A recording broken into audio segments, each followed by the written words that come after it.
Congratulations on your announcement. Explain to us exactly what you're going to invest this $2.2 billion in. Yeah, thanks, David. This is a facility here that was put into place in 1985. We've made probably 4 million vehicles here. And so it's really quite a facility. It's almost like a city within a city, which is great. And we're redoing the whole plant here to be our highest tech, most forward-looking plant. Everything from our battery electric trucks to the new Cruise Origin, which is our autonomous vehicle that we announced last week.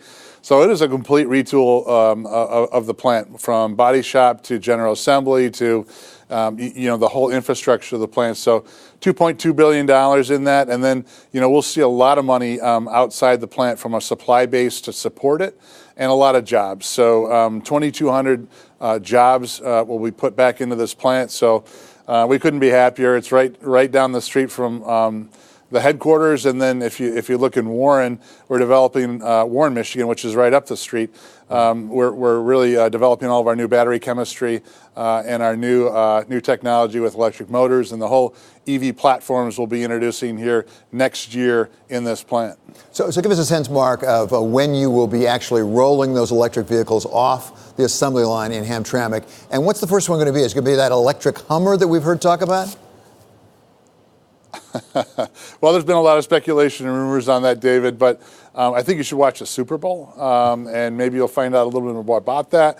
But the first vehicle here, which is our battery electric truck, will be produced late next year. So we're on a very fast timeline. We have been. Our battery chemistries are ready.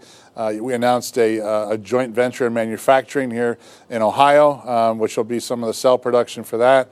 And then in Brownstown here as well, where we do some of our batteries for our electric products. So it's really, we're creating, again, a very high-tech scenario for the Midwest and here in Michigan and in Ohio. And, we've invested billions of dollars, probably $29 billion since 2009. And that's a lot of money back into America, and we're just going to keep doing that. So it's very exciting for us. How many different types of vehicles will you be making in your new electric vehicle facility there in Hamtramck? Yeah, we haven't announced that yet, but I can tell you this. It will be multiple brands, multiple styles of trucks.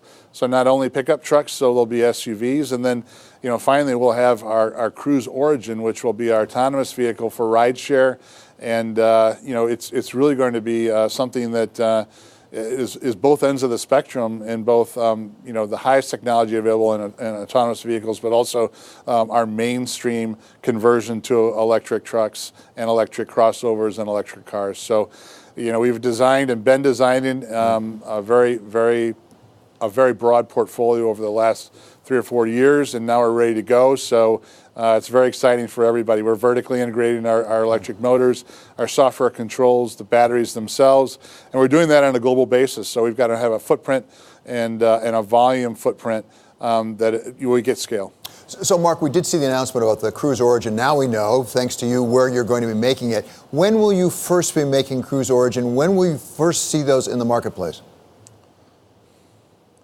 Actually, the Cruise Origin won't be a retail vehicle when it goes into production. It'll be very different.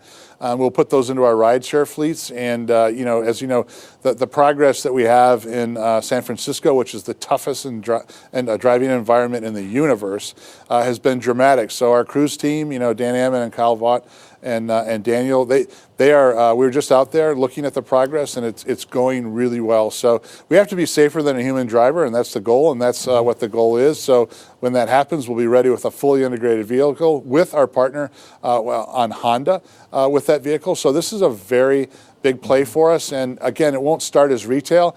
Maybe at some point it is, but it'll be really serving our customers in rideshare fleets that solve the urban congestion and crash problem and emissions problem with an all-electric autonomous vehicle. So that's where you'll see it first. And finally, Mark, we're very mindful of what's going on in China right now, this real crisis with the coronavirus. We know General Motors has a very substantial operation in China. How is it affecting your operation? How is it affecting your employees, your people? Well, honestly, this is just unfolding right now, David. I got to say that. So, I can't have a definitive answer for you, but I think General Motors and its employees and all the care that we have for our employees, both from a medical and travel standpoint, is fully in place, and so we're watching it very carefully. But we do have a great workforce and a great global presence in China, and we're just watching it very carefully at this point. And of course, the first and foremost in our minds is the safety of the people in China, your employees and other people living in China. But also, the business and the economy is not far behind. Have you got any sense of how it might affect what has already been a somewhat soft market over there for you? It is softened. I mean, they're still looking at 6% plus on a GDP basis, and the volume piece of this is different. But I got to say, in pockets like luxury cars, where we do extremely well with Cadillac, with the Cadillacs that are built in China, that are sold in China, that's a growing part of the market. So there's pockets of growth, but yeah, the market's moderating a little bit. But on a total country basis, this is still a very large market, and there's still growth left in it for sure. So we're watching it very carefully, but we have a pretty good agile manufacturing system that meets matches supply and demand. So we're doing that, and we'll continue to do that.